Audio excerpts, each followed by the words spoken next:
Good evening to all.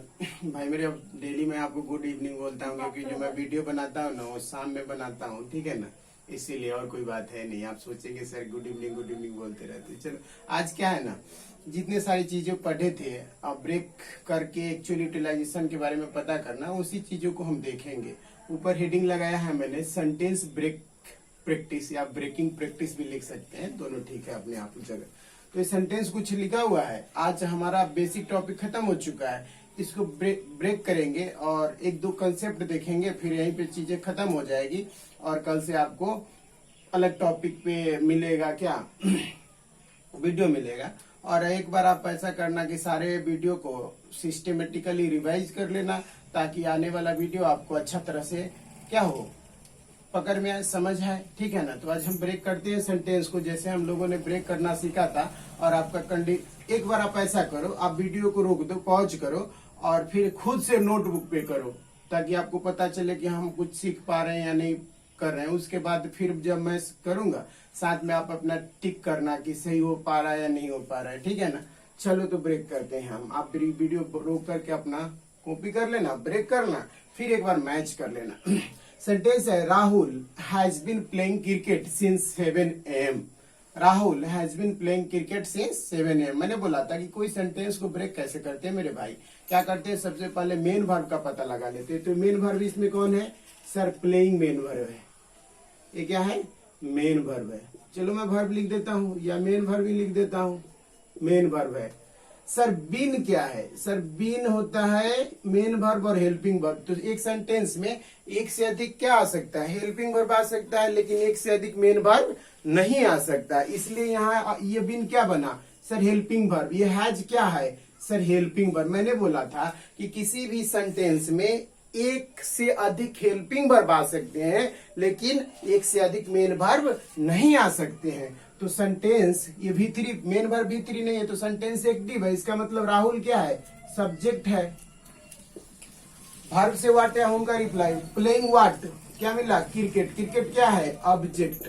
मेरे भाई since क्या है, प्रीपोजिशन। और प्रीपोजिशन के बाद आने वाला 7 AM क्या है, प्रीपोजिशनल ऑब्जेक्ट। क्योंकि 7 AM क्या है, किसी भी टाइम का नाम है और कोई भी नाउन ऑब्जेक्ट के स्थान पे आ सकता है। और जब सेंटेंस में प्रीपोजिशन आए तो उसके बाद आने वाला नाउन या प्रोनाउन क्या होता है, उस प्रीपोजिशन का ऑब्जेक्ट होता है। कोई दिक्कत इस सेंटेंस में नहीं, अगर हो तो आप कमेंट कर लेना एक बार कि सर समझ नहीं आई, ठीक है ना। चलो दूसरा सेंटेंस ब्रेक करते हैं। इस सेंटेंस में थोड़ा सा एक कंसेप्ट भी छुपा हुआ है तो उसे भी हम लोग देख लेंगे। हम बोले कि जब भी क्या करना है, सेंटेंस को ब्रेक करने के लिए वर्ब पे चले जाना है। वर्ब क्या है, कंप्लीटेड। ये वर्ब है, मेन वर्ब है सर, ये मेन वर्ब। उसके बाद ये क्या है सर, हेल्पिंग वर्ब। क्योंकि ये आपको ना फर्स्ट वीडियो में पढ़ाया था प्राइमरी हेल्पिंग वर्ब, उसमें हैव का फॉर्म, बी का फॉर्म, डू का फॉर्म पढ़ाया था। दो काम करते हैं, हेल्पिंग वर्ब बनने का और मेन वर्ब बनने का। तो यहाँ क्या बन रहा है सर, हेल्पिंग वर्ब। क्यों हेल्पिंग वर्ब बन रहा है कि सॉरी, क्योंकि यहाँ पे ऑलरेडी मेन वर्ब आ चुका है, ठीक है ना। चलो मेरे भाई ये सेंटेंस एक्टिव है इसलिए दे क्या बना, सब्जेक्ट बना। Completed what, task. टास्क क्या बना, इस वर्ब का ऑब्जेक्ट बना। क्यों, क्योंकि वर्ब का ऑब्जेक्ट वो होता है जो व्हाट या होम का क्या करता है, रिप्लाई देता है। द क्या है, आर्टिकल है। और एट क्या है, एडवर्ब है। एडवर्ब ऑफ टाइम बोलते हैं, एडवर्ब ऑफ, क्योंकि अभी हम ना बेसिक वीडियो में पढ़े बेसिक बातें एडवर्ब का, अभी काइंड्स वगैरह बहुत सारी बातें करना बाकी है। तो एडवर्ब टॉपिक में हम लोग जो दोबारा से डेप्थ में पढ़ेंगे तो वहां हमको नजर आएगी। ये एडवर्ब ऑफ टाइम है, एडवर्ब ऑफ टाइम, या फिर आप ऐसे समझ लो फिलहाल एडवर्ब है, ठीक है ना। तो नोट के बारे में समझ लेते हैं। सर नोट होता क्या है, नोट को आप पार्ट्स ऑफ स्पीच में डिफाइन करें तो बोले, नोट को अगर डिफाइन करें, ये नोट सेंटेंस में काम क्या कर रहा है, he have not completed the task. Not किसको क्वालिफाई करा रहा है सर, ये नॉट निगेटिव बना रहा है। कंप्लीट किया है, नहीं किया, नहीं किया है। तो ये क्वालिफाई किसे कर रहा है, वर्ब को। और वर्ब को जो क्वालिफाई करेगा उसे क्या बोलेंगे सर, एडवर्ब बोलेंगे। बेसिक सी बात है। तो ये नॉट क्या बना सर, ये नॉट इस वर्ब को क्वालिफाई कर रहा है। उसने काम पूरा किया, नहीं किया, नहीं किया। क्यों, क्योंकि नॉट लगने से इसे निगेटिव बना रहा है। तो ये नॉट क्या बना, जो वर्ब को क्वालिफाई करे वो एडवर्ब बनता है। और इसको आप इसका नाम दे एडवर्ब ऑफ नेगेशन बोलते हैं। क्या बोलते हैं मेरे भाई? Adverb of negation, adverb of negation, negation, adverb of negation. आप लिख लेना, समझ में आएगी। नोट को क्या बोलते हैं? Adverb of negation. थोड़ा बोर्ड छोटा है इसलिए थोड़ी सी हौच पौच हो जाती है। वीडियो को बैक करके देख लेना और नोट कॉपी कर लेना मेरे भाई, ठीक है ना। चलो आगे देखते हैं। दूसरा सेंटेंस है they hit him very hard with a hard butt. एक दिन एक सेंटेंस में मैंने आपको पढ़ाया था कि एक ही शब्द एक जगह एडजेक्टिव बन जा रहा था और वही शब्द एक जगह क्या बन जा रहा था? एडवर्ब बन जा रहा था। अगर आपको सही में याद है तो सेंटेंस क्या था? The bowler of Pakistan, the bowler of the fast bowler of Pakistan bowled very fast. कुछ उसी पे बेस कॉन्सेप्ट है इस सेंटेंस में। इसको भी देख लेते हैं। सर ये हिट क्या है? हिट वर्ब है। दे क्या बना? सब्जेक्ट बना। हिट हुम, सर हिट हुम, हिम, तो हिम क्या बना? वर्ब से व्हाट या हुम का रिप्लाई क्या बनता है? ऑब्जेक्ट। तो दे हिट हुम, हिम, तो हिम क्या बना? ऑब्जेक्ट बना। अच्छा कैसे भाई को हाथ मारा? भाई हार्ड मारा, वेरी हार्ड, जोर से मारा है भाई को। कैसे मारा है? जोर से। ये हार्ड क्या बता रहा है? सर ये एडवर्ब है क्योंकि वर्ब को क्वालिफाई कर रहा है और ये मैनर है। कैसे मारा भाई को? जोर से मारा। फिलहाल आप इसे क्या समझ ले कि सर ये एडवर्ब है और ये डिग्री को बना रहा है। एडवर्ब को जोर से मारा या धीरे मारा? जोर से मारा। फिर एक एडवर्ब को जो शब्द क्वालिफाई करे उसे क्या सेंटेंस में बोलते हैं? दूसरा एडवर्ब, क्योंकि एडवर्ब ही अपने आप को क्वालिफाई कर सकता है। एडवर्ब को एडजेक्टिव क्वालिफाई नहीं कर सकता। क्यों नहीं? क्योंकि एडजेक्टिव सिर्फ नाउन एंड प्रोनाउन को क्वालिफाई करता है, तो इसको क्वालिफाई कर रहा है। इस हार्ड शब्द को वेरी क्वालिफाई कर रहा है, इसलिए ये क्या बना? एडवर्ब बना। ठीक है, आगे चलते हैं। आपको बताया था विथ क्या है सर? सर प्रीपोजिशन है। प्रीपोजिशन के बाद आने वाला नाउन या प्रोनाउन इस प्रीपोजिशन का क्या कहलाता है? प्रीपोजिशनल ऑब्जेक्ट कहलाता है। तो हार्ड यहां पर प्रीपोजिशनल ऑब्जेक्ट बनेगा क्या? नहीं बनेगा सर, क्योंकि हार्ड नाउन नहीं है। मैं बोला कि प्रीपोजिशन के बाद आने वाला नाउन या प्रोनाउन उस सेंटेंस में उसका क्या बनता है? प्रीपोजिशनल ऑब्जेक्ट बनता है। तो इसके बाद तो सर हार्ड आया है, तो सर हार्ड अगर नाउन होता है तो हम इसे प्रीपोजिशनल ऑब्जेक्ट मान लेते हैं, लेकिन हार्ड यहाँ पर नाउन नहीं है इसलिए हम इसे प्रीपोजिशनल ऑब्जेक्ट नहीं मानेंगे। तो फिर सर क्या मानेंगे? देखते क्या मानेंगे, डिफाइन हो जाएगा। Sir with a bat, bat ये तो नाउन है सर, क्योंकि ये किसी वस्तु का नाम है। बैट, बॉल क्या है? नाम है। तो ये बना प्रीपोजिशनल ऑब्जेक्ट, क्योंकि ये नाउन बना और नाउन ही प्रीपोजिशनल ऑब्जेक्ट या प्रोनाउन बन सकता है। तो ये क्या बना? ऑब्जेक्ट। अब मेरे भाई एक बात देखना, ये हार्ड क्या है उसका पता चले। भाई जिस बैट से मारा वो बैट कैसा था? बहुत हार्ड बैट था। इसका मतलब कि बैट नाउन है और नाउन को क्वालिफाई हार्ड कर रहा है, इसकी विशेषता को बता रहा है। इसका मतलब ये हार्ड क्या बन गया? एडजेक्टिव बना। क्या बना? एडजेक्टिव बना। अब देखना मेरे भाई आगे। They took him to a police station for interrogation. They took him, टूक क्या है? V2 है, इसको आप मेन वर्ब बोल सकते हैं, वर्ब है। टूक सेंटेंस एक्टिव है क्योंकि V2 है ना। पैसिव होने के लिए क्या चाहिए? V3 और P का फॉर्म। तो ये बना आपका सब्जेक्ट। टूक हुम, सर हिम, ये क्या बना? ऑब्जेक्ट। टू क्या बना सर? प्रीपोजिशन। प्रीपोजिशन के बाद अब देखिए, मैं सर आपको बताया था कि प्रीपोजिशन के बाद आने वाला नाउन उस प्रीपोजिशन का क्या कहलाता है? प्रीपोजिशनल ऑब्जेक्ट कहलाता है। उसका प्रीपोजिशनल ऑब्जेक्ट कहता है। या प्रीपोजिशनल ऑब्जेक्ट के स्थान पर दो नाउन आ गया। पुलिस भी नाउन है और स्टेशन भी नाउन है। तो सर आप तो बोले प्रीपोजिशन के बाद आने वाला नाउन प्रीपोजिशनल ऑब्जेक्ट बनाता है। मेरे भाई पुलिस भी नाउन और स्टेशन भी नाउन। जब दो नाउन किसी एक का नाम हो जाए, जब दो नाम को जोड़कर नाउन को एक का नाम हो जाए तो उसे बोलते हैं कंपाउंड नाउन। क्या बोलते हैं? Compound noun. इसका मतलब ये दोनों एक ही नाम, एक ही स्थान का नाम है और इसको बोलते हैं, दो नाउन को जोड़कर एक नाम बना दिया जाए उसे बोलते हैं कंपाउंड नाउन। इसलिए ये एक ही नाउन हुआ और इसे बोलेंगे प्रीपोजिशनल ऑब्जेक्ट। फॉर क्या बना मेरे भाई? For preposition. और इसके बाद आने वाला ये क्या बना? Prepositional object. Prepositional object. कोई दिक्कत इस सेंटेंस में? उम्मीद करता हूं कि चीजें आपको समझ में आ रही होगी। अब थोड़ा आगे देख लेते हैं। एक और कंसेप्ट है कि Mohan's father told him that he had donated all his money to a trust. देखना इस सेंटेंस को ब्रेक करते हैं। सर टोल्ड क्या है? सर वर्ब है। ठीक है, वर्ब है। एक और बात समझ लेना, मैं बोला कि सेंटेंस क्या होता है, जहां भी फुल स्टॉप लग जाए उससे पहले एक सेंटेंस होता है। यहाँ फुल स्टॉप मेरे भाई लगा हुआ है, तो सेंटेंस इसमें एक है। क्लॉज बताया था कि फुल सेंटेंस में जितने बार वर्ब का प्रयोग हो जाए, सेंटेंस में जितनी बार वर्ब का प्रयोग हो जाए उतना क्लॉज बोलना है। ये एक वर्ब है, मेन वर्ब, हाँ सर है। आगे देखते हैं कहीं और मेन वर्ब आया है सर, हाँ एक और मेन वर्ब आया है, एक और मेन वर्ब आया। तो सेंटेंस कितना है, एक है।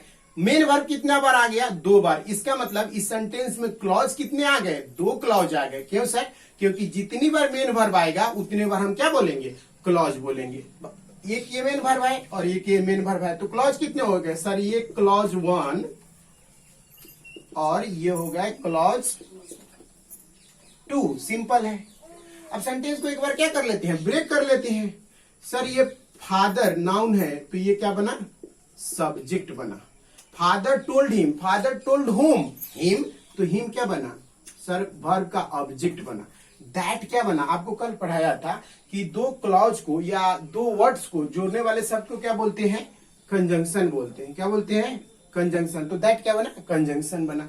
ही क्या बना सर, दूसरा क्लॉज का सब्जेक्ट नंबर 2। चाहे तो आप इसको सब्जेक्ट नंबर 1 लिख ले, वर्ब नंबर 1 ऑब्जेक्ट 1, ऐसे भी लिख सकते हैं, क्योंकि मैंने बोला कि इसमें क्लॉज 1 है और क्लॉज 2 है, तो आप लिख सकते हैं। और ये हेल्पिंग वर्ब है, क्या है, हेल्पिंग वर्ब 2, मेन वर्ब 2। अब देखना, donated what, donated what sir, money. क्या डोनेट भाई ने कर दिया, मनी को डोनेट कर दिया, दे दिया। इसका मतलब मनी क्या है, नाउन है, तो ये क्या बनेगा, ऑब्जेक्ट बनेगा। अब मेरे भाई जो मनी को क्वालिफाई करेगा वो क्या कहलाएगा, शब्द एडजेक्टिव। किसका मनी था, उसी का मनी था, मतलब नाउन को क्वालिफाई कर रहा है, तो ये क्या गया, बना एडजेक्टिव। कैसा एडजेक्टिव है, और ऑल क्या बना, पूरा मनी को क्वालिफाई कर दिया, तो ये भी बना एडजेक्टिव। ऑल बना एडजेक्टिव और हिज बना एडजेक्टिव। अब मेरे भाई सुनो, एक बात है, एक शब्द, एक नाउन को एक से अधिक शब्द क्वालिफाई करेगा तो उतना वो क्या हो जाएगा, एडजेक्टिव। तो यहाँ हिज भी एडजेक्टिव और ऑल भी एडजेक्टिव, ठीक है ना। अब देखना मेरे भाई, ये 2 क्या है, प्रीपोजिशन है। 2 क्या है, प्रीपोजिशन है। प्रीपोजिशन के बाद ये ट्रस्ट क्या है, प्रीपोजिशनल ऑब्जेक्ट है। मेरे भाई एक और बात याद रखना कि ट्रस्ट नाउन भी हो सकता है और वर्ब भी हो सकता है। फॉर एग्जाम्पल मैं बोला आई ट्रस्ट अदिति, ऐसा बोला, तो फिर ये ट्रस्ट क्या हो गया, वर्ब हो गया।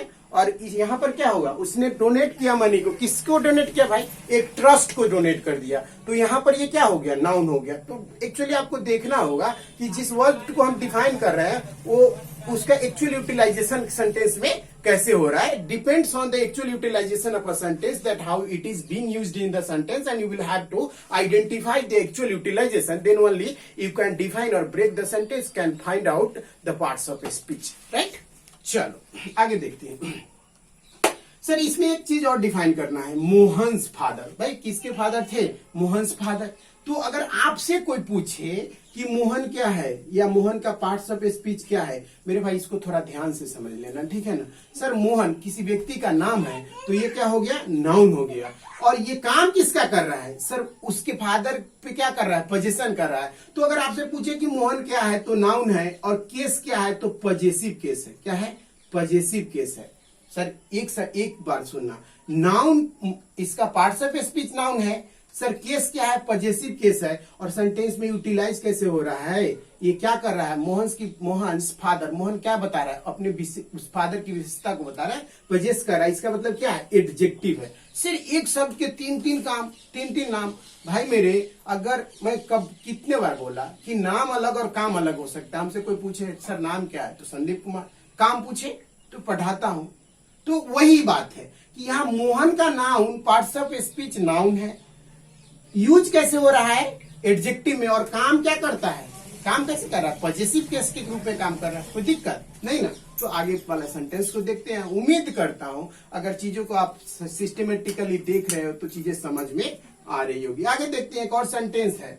सबसे पहले क्या सिखाया कि जहां भी फुल स्टॉप लग जाए उससे पहले एक सेंटेंस होता है, सेंटेंस है, और जितनी बार वर्ब आए उतना बार उसे हम क्लॉज बोल लेते हैं। तो संदीप शुड ज्वाइन, ज्वाइन क्या है मेरे भाई, मेन वर्ब है। क्या है, मेन वर्ब है। यहाँ पर देखो टीचेज क्या है, मेन वर्ब है। इसका मतलब यहाँ पर मेन वर्ब टू आया और ये यहाँ पर मेन वर्ब वन आया। अगर एक सेंटेंस में जितनी बार मेन वर्ब आ जाए उतनी बार उसे हम क्या बोलते हैं, क्लॉज बोलते हैं। एक सेंटेंस में अगर सर 3 बार 4 बार 5 बार मेन वर्ब आ जाए तो आप बोलना 5 बार क्लॉज आया है, ठीक है ना। सेंटेंस कितना है सर, एक ही सेंटेंस हो सकता है, क्योंकि जहां भी फुल स्टॉप लगता है उससे पहले एक ही सेंटेंस होता है, ठीक है। तो यहाँ फुल स्टॉप लगा है तो एक सेंटेंस है, और क्लॉज कितने हैं, 2 क्लॉज है। सेंटेंस को ब्रेक करके देख लेते हैं। शुड क्या बना सर, हेल्पिंग वर्ब बना। शुड क्या बना, हेल्पिंग वर्ब बना। यू क्या बना, सब्जेक्ट बना। सर यहां पर देखना sir, you should join what, क्या ज्वाइन करना है भाई, बैच।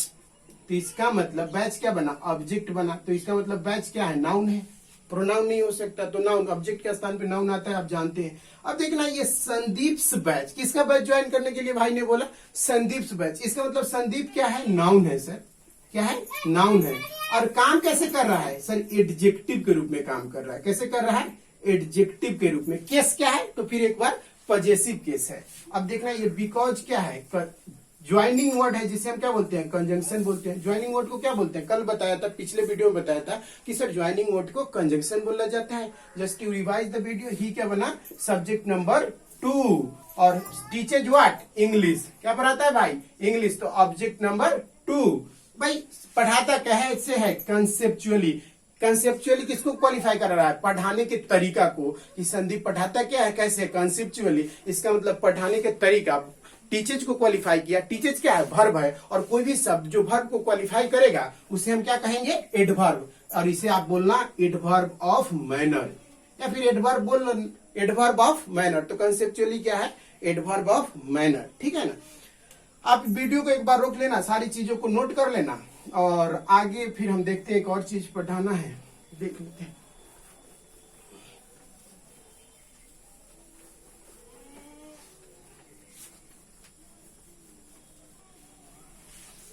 एक चीज है, कंसेप्ट है मेरे भाई, समझना जरा।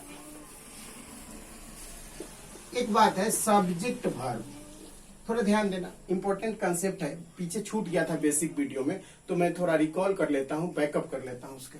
सर सब्जेक्ट और वर्ब, कभी भी ये सब्जेक्ट और वर्ब बनकर क्या होता है, क्लॉज बनता है। Minimum requirement to be a clause, minimum requirement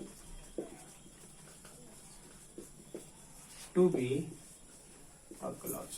sir एक बात फिर से समझ लो कि क्लॉज होने के लिए मिनिमम रिक्वायरमेंट क्या है, सब्जेक्ट का आना और वर्ब का आना। या फिर आप ऐसे समझ लो कि सब्जेक्ट वर्ब एग्रीमेंट में एक रूल दिया गया है कि जहां भी वर्ब आएगा वहां सब्जेक्ट आएगा, या फिर जहां भी सब्जेक्ट आएगा वहां वर्ब आएगा। ये दोनों की शादी आपस में हो गई है, ये दोनों जहां जाएगा साथ साथ जाएगा।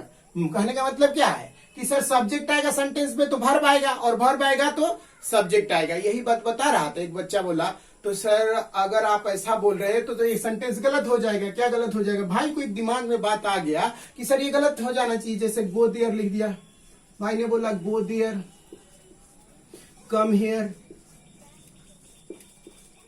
प्लीज डू माई वर्क, या प्लीज रीड न्यूज़पेपर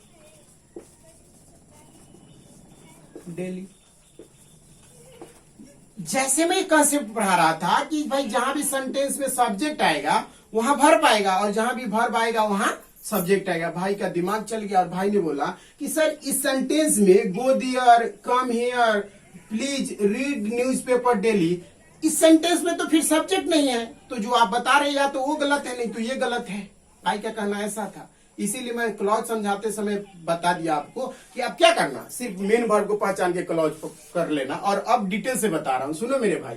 अगर मैं एक सिनेमा हॉल में हूं मान लो, और वहां पे कोई नहीं है, तो मैं ऐसा बोल सकता हूं क्या कि क्लोज द विंडो, ऐसा बोल सकता हूं? नहीं बोल सकता। क्यों सर, जब कोई वहां होगा ही नहीं तो आप कैसे बोलोगे, बेवड़ा है, पागल तो नहीं है ना भाई।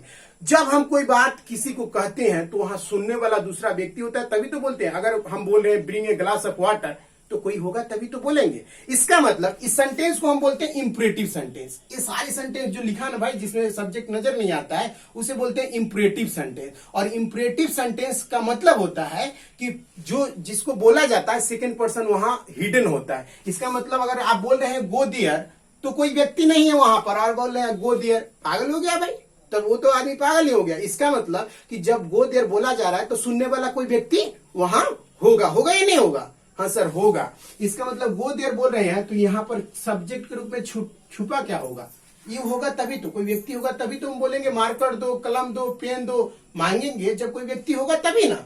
इसका मतलब यू जो होता है इंपरेटिव सेंटेंस में यू हिडन होता है, छुपा हुआ होता है। इसका मतलब इसे आप समझ लेना हिडन सब्जेक्ट होता है, यहाँ पर हिडन सब्जेक्ट। याद रखना कि इंपरेटिव सेंटेंस में सेंटेंस लिखते वक्त सब्जेक्ट को नहीं लिखा जाता क्योंकि वहां पर हिडन सब्जेक्ट होता है। भाई क्या आप डाउट क्लियर हो गया होगा? आपको भी बातें समझ में आ गई होगी, उम्मीद करते हैं। ठीक है ना?